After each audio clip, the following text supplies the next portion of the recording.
everyone, and thanks for tuning in to episode 7 of The Rotunda Show. I'm Megan Kozik. And I'm Paul Eldert.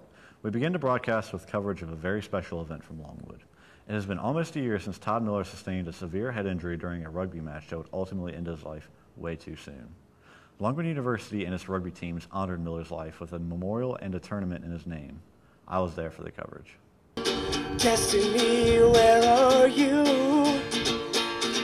When will I see your face? The dedication ceremony had a little bit of everything, including a song written by Todd Miller, a professor confessing a crush, I think Todd Miller is really hot, and a forever grieving mother with a message to the audience. Never, ever drink and drive. Never get high and drive.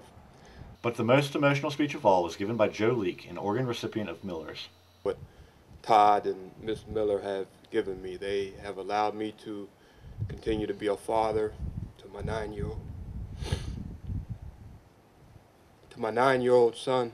Our son, Christopher Todd Davis Leake, is doing May, and I only hope that my wife and I can raise our sons as well as Miss Miller raised Todd. I had less than 24 hours to live that day, and had Miss Ellie Miller not made the decision to donate his organs, I wouldn't have lived. Dr. Melanie Marks explains what the Longwood Business School plans to do in honor of Miller. Right now, the business school is putting together a talent competition. This is going to be kind of like a, America's, Got Talent, Longwood's Got Talent type competition, and it will be an event that hopefully that we hold annually to raise money for a Todd Miller Memorial Scholarship. Rugby team president Jim Bittner on the relationship between the Todd Miller Invitational Tournament and the Big Brothers Big Sisters organization. It's going to be an annual tournament, so it's also going to be an annual scholarship. Some little brother looking forward to pursuing his education is going to get a scholarship in Todd's name. With a scholarship, a baby, a tournament, and now a memorial all named in his honor, one thing is for certain. Todd Miller may be gone, but he'll never be forgotten. This is Paul Eldert reporting for The Rotunda Show. For those of you who would like to know more about the Todd Miller Memorial Scholarship and how you can contribute, check out longwoodrugby.org. If you are also interested in contributing to the Big Brothers Big Sisters organization, check out their website at the bottom of the screen. Later in sports, we will have highlights from the championship of the Todd Miller Tournament. Recently, some concerns have been raised about some incidents that have occurred at Longwood's Greenwood Library. Some suspect that Longwood's Greek life has been a part of a growing trend of misbehavior during mandatory study hours. Here's AJ Caritas with more. Longwood University's sororities and fraternities utilize these tables on the second floor of the Greenwood Library as a place to fulfill mandatory study requirements. However, librarians and students have become concerned recently about the behavior of some organization members during those study sessions. Oh yeah, well there was painting with peanut butter and Skittle fights, and I've heard they were writing on walls in the study rooms, and I've heard that there was carving on desks. There is some question, however, as to whether the real problems at the library are being caused by the university's fraternities and sororities or other more worrisome vandals. Yeah, I don't know if that's the Greeks doing it. I had talked with Chief Beach, and what we found out, there appears to be some kind of gang activity that was going on in Farmville community, and I guess it was sort of like a 2-week period of time where things started building up till they hit a crescendo.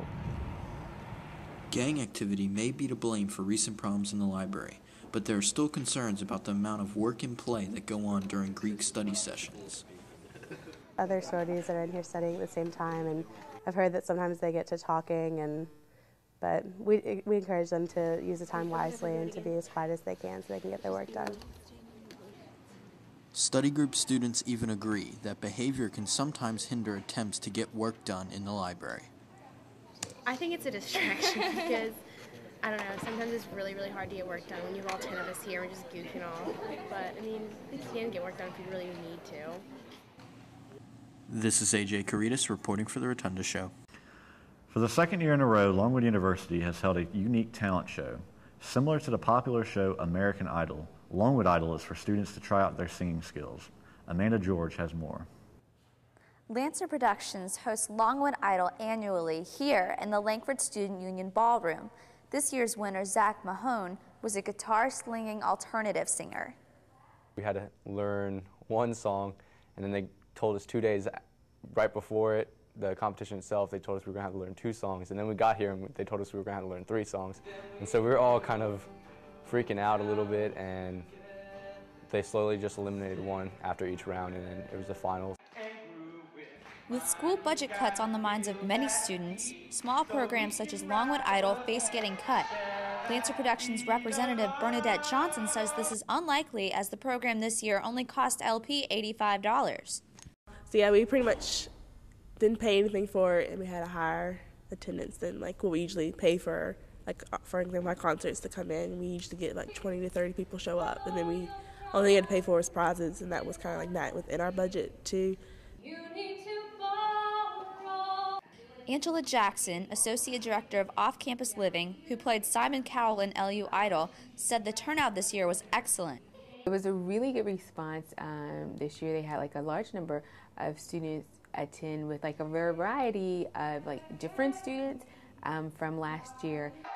Jackson says she hopes even more students will attend LP events in the future. Sometimes I think that students feel they're above coming to something that's on campus, but your student fees have paid for it, and I know that LP works really hard.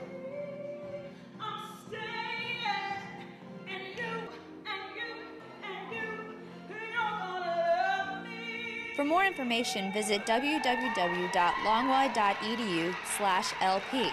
I'm Amanda George for Rotunda News.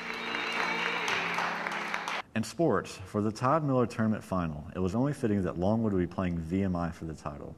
This would be a rematch of the same 2 teams who were on the field during Miller's severe injury. We picked this up in the first half with a scoreless contest, as Longwood will make the nice stop here to keep VMI off the scoreboard. But moments later, VMI would score on this try and take the 7-0 lead at the half. The second half would see VMI break away and score again to take a 14-0 lead. But Longwood would fight back into the game, as watch this play by James Rasnake. TJ Van Petten's conversion made it 14-7, but VMI would score one more try and win the first Todd Miller Invitational, 21-7. Well, that's all for this episode, but be sure to check out therotundaonline.com for future episodes of the show. Also, continue to pick up issues of the paper out on newsstands today. Have a great spring break, everyone. Bye-bye.